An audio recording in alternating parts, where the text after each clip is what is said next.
In this video I will give you 5 reasons why a standard lens is very important for your photography. Even though I make all my images with Olympus gear, these reasons apply to any camera brand. So stick around to find out what those 5 reasons are.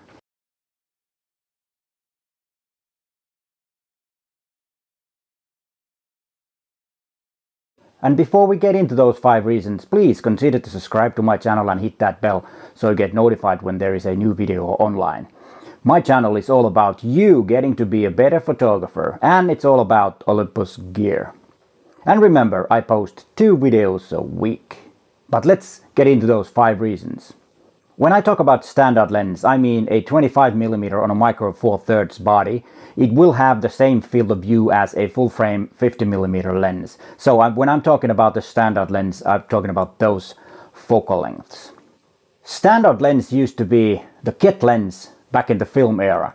When I got my first camera, it was a Cosina CS1, and I got it with a kit lens, and it was a 50mm f2.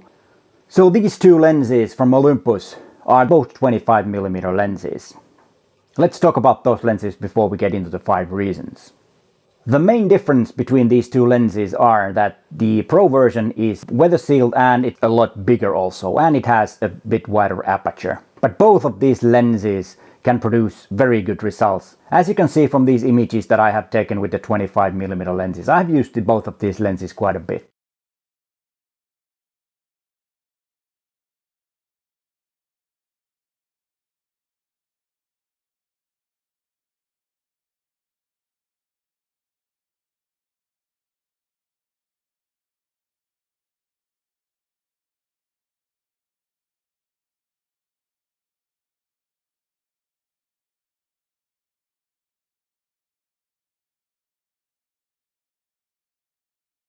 I hope you enjoyed the images, and let's get into those 5 reasons. First reason is the price.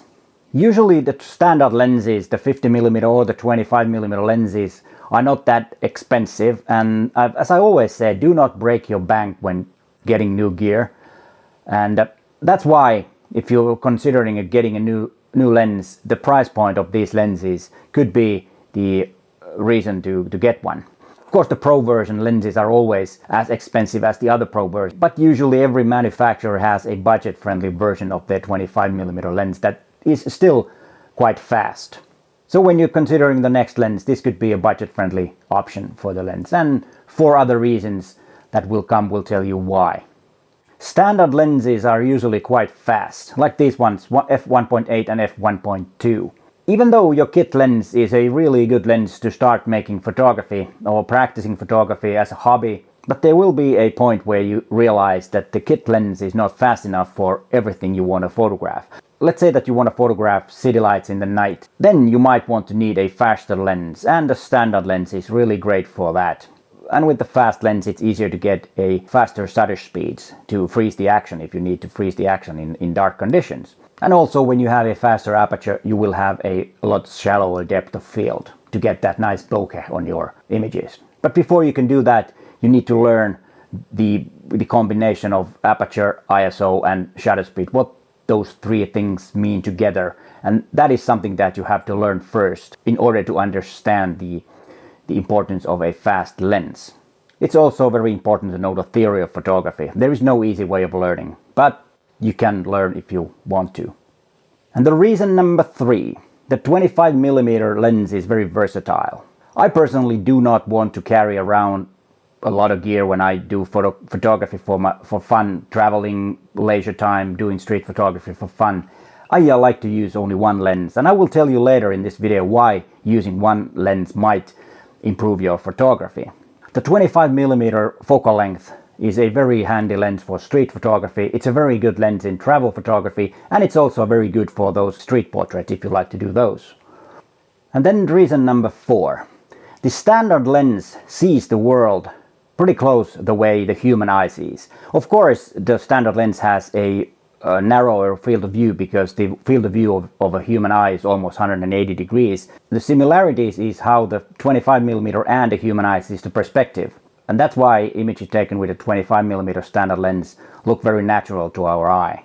And before we get into the 5th tip, I will give you 2 extra tips in the end of this video, so be sure to watch the whole video. And reason number 5, a standard lens makes you think. Digital photography has made us very busy making images and not really looking around.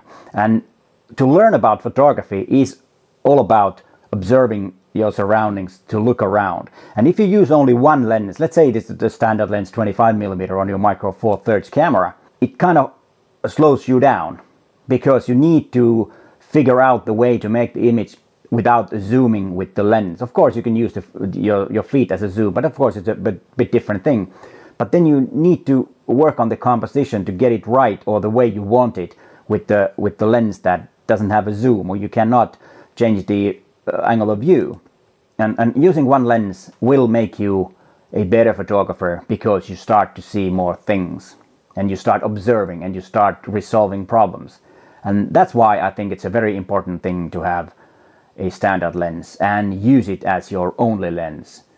And the extra tips. Why not make yourself an assignment that you only use one lens for a month, for example, and see what you learn and what are your experiences. And if you have done that already, please tell me, how did you feel about that? And did your photography improve, or how was it? How did you feel after that? I recommended you to use the 25mm as your only lens for, let's say, a month. But if you prefer a wider field of view, a 17mm or even a 12mm could do fine. The only point here is that restriction on the gear will slow you down and will make you think.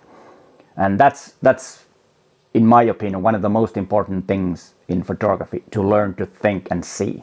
That will improve your photography. And the second tip is, you can use only one focal length if you want, even though you don't have a standard lens or you don't have any prime lenses. If you have, let's say you have the electronic zoom lens, the kit lens, the 14 to 42mm, you can set it, let's say 25mm or 17mm, and then set the lens reset off from your camera and turn off the camera. And then when you turn it on, you will have the focal length that you have last used. And then if you don't touch the zoom ring, you will always have the 25mm or the 17mm lens or the focal length on your kit lens. And that actually will do the same thing about using only one focal length and learning. And of course this can be applied to a manual focus zoom also. You can set the zoom for 25mm, and if you want you can put some gaffer tape on your zoom lens and you're good to go. And you might want to watch these 2 videos next. But hey, thanks for watching and bye for now.